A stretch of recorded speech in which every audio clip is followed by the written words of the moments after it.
Good evening বন্ধুরা, আজ হলো 5 জুন শুক্রবার। আজকের সন্ধ্যার সমগ্র বরাক উপত্যকা তথা আসামের গুরুত্বপূর্ণ বিশেষ বিশেষ খবর হলো বরাক উপত্যকার মধ্যবর্তী 5 গ্রামে হাইকোর্টের বেঞ্চ স্থাপন করা হোক, গুয়াহাটিতে যাতায়াতের ভোগান্তি ও ব্যয়ের চাপ তুলে ধরে সাংবাদিক সম্মেলন করে এই দাবি জানালো Barak valley lawyers coordination committee. বিচার ব্যবস্থায় সাধারণ মানুষের ন্যায় বিচার সহজ করার লক্ষ্যে 5 গ্রামে আয়োজিত এক সাংবাদিক সম্মেলনে এই দাবি জানানো হয়। সাংবাদিক সম্মেলনে আইনজীবী শ্রীভূমি বার অ্যাসোসিয়েশনের সভাপতি আতিকুল বারী চৌধুরী, দুলুরঞ্জন দাস সম্পাদক সহ অন্যরা বলেন, বরাক উপত্যকার কাছাড়, হাইলাকান্দি ও করিমগঞ্জ জেলার মানুষদের বিচার সংক্রান্ত বিভিন্ন কাজে বারবার গুয়াহাটিতে যেতে হয়।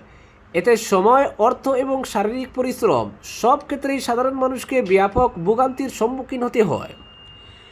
দীর্ঘ দূরত্ব, যাতায়াতের অসুবিধা এবং অনেক সময় বেহাল রাস্তার কারণে মামলা মোকদ্দমার কাজে গুয়াহাটি যাওয়া অত্যন্ত কষ্টসাধ্য হয়ে পড়ে। বিশেষ করে দরিদ্র ও নিম্ন মধ্যবিত্ত পরিবারের জন্য এই ব্যয় বহন করা বড় ধরনের আর্থিক চাপ সৃষ্টি হয়। লয়ার্স কোঅর্ডিনেশন কমিটির সদস্য তথা আইনজীবী গৌতম ঘোষ ফখরুল ইসলাম বড়ভূইয়া বলেন, ন্যায় বিচার পাওয়া প্রতিটি নাগরিকের মৌলিক অধিকার, কিন্তু বর্তমান ব্যবস্থায় বরাক উপত্যকার মানুষকে অতিরিক্ত সময় ও অর্থ ব্যয় করতে হচ্ছে। তাই এখানে একটি হাইকোর্ট বেঞ্চ স্থাপন এখন সময়ের দাবি। তারা আরও জানান, দেশের বিভিন্ন প্রান্তে ইতিমধ্যেই বিচার ব্যবস্থার বিকেন্দ্রীকরণ করা হয়েছে। একইভাবে বরাক উপত্যকায় হাইকোর্ট বেঞ্চ স্থাপন করা হলে বিচার প্রক্রিয়া আরও দ্রুত হবে এবং সাধারণ মানুষের উপর চাপ অনেকটাই কমবে। সাংবাদিক সম্মেলনে জানানো হয়, এই দাবিকে সামনে রেখে ভবিষ্যতে বৃহত্তর আন্দোলন গড়ে তোলার পরিকল্পনা করা হয়েছে।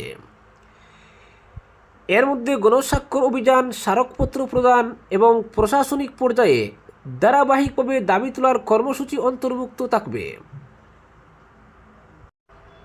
পরবর্তী খবর, দক্ষিণ দিল্লির মালব্যনগরের ভয়াবহ অগ্নিকাণ্ডের ঘটনায় যখন চারপাশে আতঙ্ক ও বিশৃঙ্খলা, তখন মানবিকতার উজ্জ্বল দৃষ্টান্ত স্থাপন করলেন কয়েকজন স্থানীয় বাসিন্দা।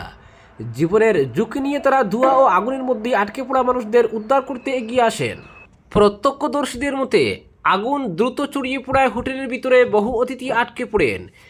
জানালা দিয়ে তাদের আর্তচিৎকার শোনা যাচ্ছিল। সেই সময় কোনো দ্বিধা না করে স্থানীয় কয়েকজন রাস্তায় এগিয়ে এসে উদ্ধার কাজে হাত লাগান। উদ্ধার কাজে প্রথম সারিতে ছিলেন রিয়াজউদ্দিন মনসুরি ও তার ছেলে আরমান। তারা দ্রুত হোটেলের সামনের রাস্তায় একাধিক গদি ও ম্যাট্রেস বিছিয়ে একটি নিরাপদ অবতরণ ব্যবস্থা তৈরি করেন, যাতে উপর থেকে জাপ দেওয়া মানুষদের আঘাত কম লাগে। দীর্ঘদিন ধরে গদি ব্যবসার সঙ্গে যুক্ত এই পরিবার নিজেদের প্রায় 2 লক্ষ টাকার পরিমাণ সামগ্রী ব্যবহার করে উদ্ধার কাজে সাহায্য করেন। একইভাবে এগিয়ে আসেন মোহাম্মদ আফজল এবং তার ভাই। তারা জানালা ভেঙে আটকে থাকা মানুষদের বের করে আনতে সাহায্য করেন এবং গদির ব্যবস্থা করতে অন্যদের সঙ্গে হাত মেলান। প্রত্যক্ষদর্শীদের দাবি, ঝুঁকিপূর্ণ পরিস্থিতিতেও তারা ভিতরে ঢুকে বহু মানুষকে নিরাপদে বাইরে আনতে সক্ষম হন। এই ঘটনায় চিকিৎসা সহায়তায় গুরুত্বপূর্ণ ভূমিকা নেন ওয়াসিম রাজা নামের এক স্থানীয় বাসিন্দা। তার প্রাথমিক চিকিৎসার প্রশিক্ষণ কাজে লাগিয়ে আহতদের দ্রুত সেবা প্রদান করা হয় বলে জানা গিয়েছে। স্থানীয় সূত্রে জানা গিয়েছে, এই অগ্নিকাণ্ডে বহু মানুষ হতাহত হয়েছেন এবং বেশ কয়েকজন গুরুতর আহত অবস্থায় হাসপাতালে ভর্তি রয়েছেন। পরিস্থিতি নিয়ন্ত্রণে আসার পর প্রশাসন উদ্ধার কাজ ও তদন্ত শুরু করেছে। হোটেলের নিরাপত্তা ব্যবস্থা ও অগ্নি নিরাপত্তার মান নিয়ে প্রশ্ন উঠেছে। রিয়াজউদ্দিন বলেন, এই কাজে তার প্রায় 2 লক্ষ টাকার ক্ষতি হয়েছে। শুধু গদি নয়, আহতদের সরানো এবং মৃতদেহ উদ্ধারেও দোকানের চাদর ও অন্যান্য সামগ্রী ব্যবহার করা হয়েছে। তবে মানুষের জীবন বাঁচানোর সামনে এই ক্ষতি তার কাছে তুচ্ছ। তার কথায়, বিপদের মুহূর্তে কার ধর্ম বা পরিচয় কী তা ভাবার সময় ছিল না। তাদের একমাত্র লক্ষ্য ছিল যত বেশি সম্ভব মানুষকে নিরাপদে উদ্ধার করা। অনেকেই দাবি করেছেন, তাদের তৎপরতা না থাকলে ক্ষয়ক্ষতির পরিমাণ আরও ভয়াবহ হতে পারত। অপরদিকে ইনস্টাগ্রামের ক্ষোভকে আন্দোলনের শক্তিতে বদলানোর বার্তা, ককরোচ জনতা পার্টিকে খোলা চিঠি শশী থারুরের। সামাজিক মাধ্যমে ক্ষোভ প্রকাশ করেই থেমে থাকলে চলবে না, বরং গণতান্ত্রিক ব্যবস্থার ভিতরে ঢুকে পরিবর্তনের লড়াই চালাতে হবে। দেশের তরুণ প্রজন্ম, বিশেষ করে জেনজির উদ্দেশ্যে এমনই বার্তা দিলেন কংগ্রেস সাংসদ শশী থারুর। সম্প্রতি সামাজিক মাধ্যমে আলোচনার কেন্দ্রে উঠে আসা ককরোচ জনতা পার্টির প্রতি সমর্থন জানিয়ে এক খোলা চিঠিতে তিনি তরুণদের সংগঠিত ও লক্ষ্যভিত্তিক আন্দোলনের আহ্বান জানান। একটি জাতীয় দৈনিকে প্রকাশিত নিবন্ধে থারুর বলেন, মেডিকেল প্রবেশিকা পরীক্ষা, নিয়োগ প্রক্রিয়া এবং শিক্ষা ব্যবস্থা নিয়ে সাম্প্রতিক নানা বিতর্ক দেশের লক্ষ লক্ষ যুবক যুবতীর মধ্যে গভীর হতাশা তৈরি করেছে। তিনি মনে করেন এই খুব অমূলক নয়। দীর্ঘদিনের পরিশ্রমের পর প্রশ্ন ফাঁস বা দুর্নীতির অভিযোগ সামনে এলে তা কেবল প্রশাসনিক ব্যর্থতা নয়, শিক্ষার্থীদের ভবিষ্যতের সঙ্গে বিশ্বাসঘাতকতার শামিল। বিশেষ করে চিকিৎসা প্রবেশিকা পরীক্ষা এবং কেন্দ্রীয় শিক্ষা বোর্ডের মূল্যায়ন পদ্ধতি নিয়ে ওটা অভিযোগের প্রসঙ্গ টেনে থারুর লেখেন, অনেক তরুণ তরুণী তাদের জীবনের গুরুত্বপূর্ণ সময় স্বপ্ন পূরণের প্রস্তুতিতে ব্যয় করেন। সেই স্বপ্ন ভেঙে গেলে তার প্রভাব ব্যক্তিগত জীবন ছাড়িয়ে সমাজের উপরও পড়ে। তবে ক্ষোভকে শুধুমাত্র সামাজিক মাধ্যমের পোস্ট, মিম বা স্লোগানের মধ্যে সীমাবদ্ধ না রাখার পরামর্শ দিয়েছেন তিনি। তার বক্তব্য, ইতিহাসের সফল আন্দোলনগুলি শুধু আবেগের উপর দাঁড়িয়ে নয়, সুসংগঠিত পরিকল্পনা ও আইনি লড়াইয়ের মাধ্যমে সাফল্য অর্জন করেছে। তরুণদের উদ্দেশ্যে তিনি 3টি গুরুত্বপূর্ণ পরামর্শ দিয়েছেন কংগ্রেস সাংসদ। প্রথমত, স্থানীয় বিধায়ক ও সাংসদের কাছে লিখিতভাবে অভিযোগ ও দাবি জানিয়ে তাদের জবাবদিহির আওতায় আনতে হবে। দ্বিতীয়ত, তথ্যের অধিকার আইনের ব্যবহার বাড়িয়ে প্রশাসনের কাছে স্বচ্ছতা দাবি করতে হবে। তৃতীয়ত, ছাত্র সংগঠন, আইনজীবী গোষ্ঠী ও নীতি নির্ধারণী মঞ্চের সঙ্গে যুক্ত হয়ে আন্দোলনকে আরও পেশাদার ও কার্যকর করে তুলতে হবে।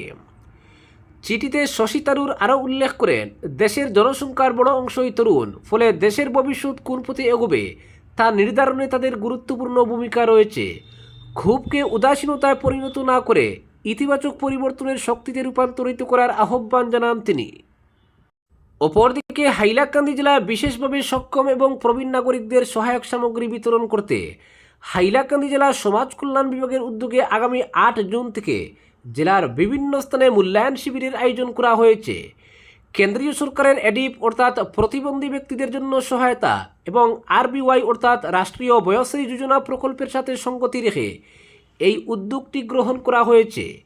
এই মূল্যায়ন অভিযানের শিবিরগুলি জেলার 5টি স্থানে পরিচালিত হবে। 8 এবং 9 জুন আলগাপুরের এএলসি কলেজে 2 দিনের শিবিরের মাধ্যমে এই অভিযান শুরু হবে। 10 জুন শিবিরটি দক্ষিণ হাইলাকান্দি ব্লক ক্যাম্পাসের অভ্যন্তরে অবস্থিত দক্ষিণ হাইলাকান্দি আইসিডিএস প্রকল্পের সিডিপিও কার্যালয়ে স্থানান্তরিত হবে। কাটলিজোড়ার বাসিন্দারা 11 জুন কাটলিজোড়ার এসকে রায় কলেজের নির্ধারিত পরবর্তী শিবিরে অংশ নিতে পারবেন। দ্বিতীয় 2 দিনের শিবিরটি 12 ও 13 জুন লালাবাজারের রুরাল কলেজে অনুষ্ঠিত হবে।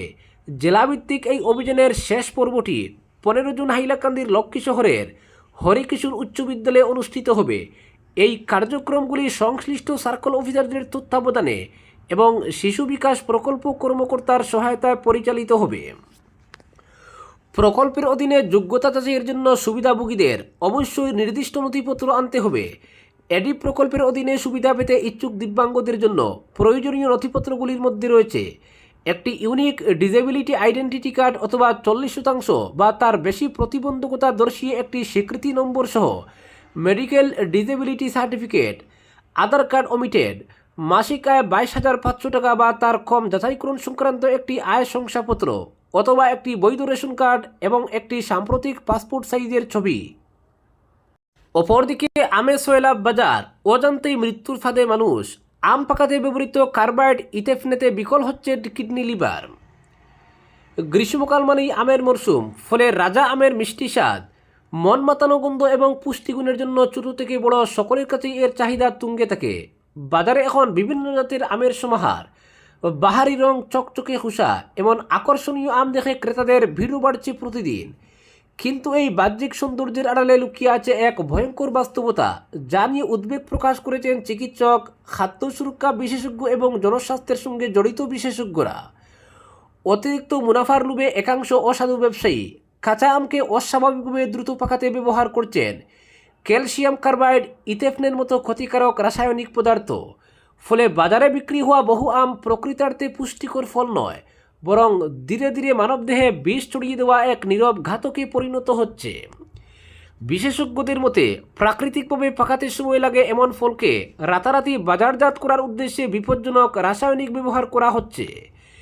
এসব রাসায়নিকের প্রভাবে আম বাইরে থেকে দেখতে আকর্ষণীয় এবং সম্পূর্ণ পাকা মনে হলেও ফলের ভেতরে থেকে যায় বিষাক্ত উপাদানের উপস্থিতি। সাধারণ ক্রেতারা বাইরে থেকে আমের সৌন্দর্য দেখে ফল কিনলেও বুঝতে পারেন না যে সেই ফলের মধ্যেই লুকিয়ে আছে নানা স্বাস্থ্যের ঝুঁকি। চিকিৎসকদের সতর্কবার্তা, দীর্ঘদিন ধরে এ ধরনের ফল খেলে শুধু পেটের সমস্যা বা বমির বাবি নয়, ক্ষতিগ্রস্ত হতে পারে লিভার ও কিডনির মতো গুরুত্বপূর্ণ অঙ্গ।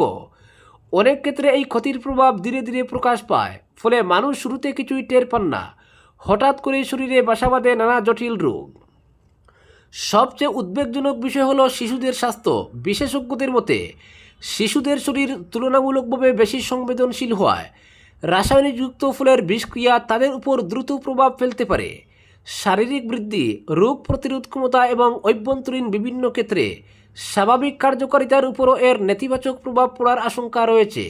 ফলে শিশুদের হাতে ফলের নামে যে খাবার তুলে দেওয়া হচ্ছে তা অনেক সময় অজান্তেই তাদের স্বাস্থ্যের জন্য মারাত্মক হুমকি হয়ে দাঁড়িয়েছে।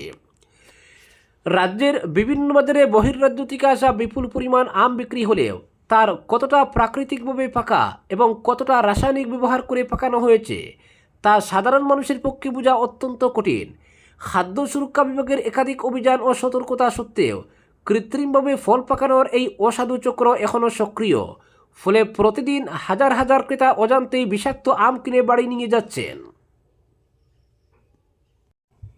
পরবর্তী খবর, ইসরায়েলের প্রধানমন্ত্রী বেঞ্জামিন নেতানিয়াহুকে ফোনে পাগল বলে সম্বোধন করেছিলেন বলে প্রকাশ্যে স্বীকার করলেন মার্কিন প্রেসিডেন্ট ডোনাল্ড ট্রাম্প।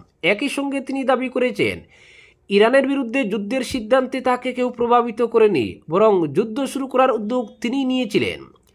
মার্কিন সংবাদ মাধ্যমের এক অনুষ্ঠানে সাংবাদিক মিরান্ডা ডিভাইনের সঙ্গে সাক্ষাৎকারে ট্রাম্প এই মন্তব্য করেন। প্রকাশিত ওই সাক্ষাৎকারে তিনি গত সোমবার নেতানিয়াহুর সঙ্গে হওয়া বহুল আলোচিত ফোনালাপের প্রসঙ্গে মুখ খুলেন।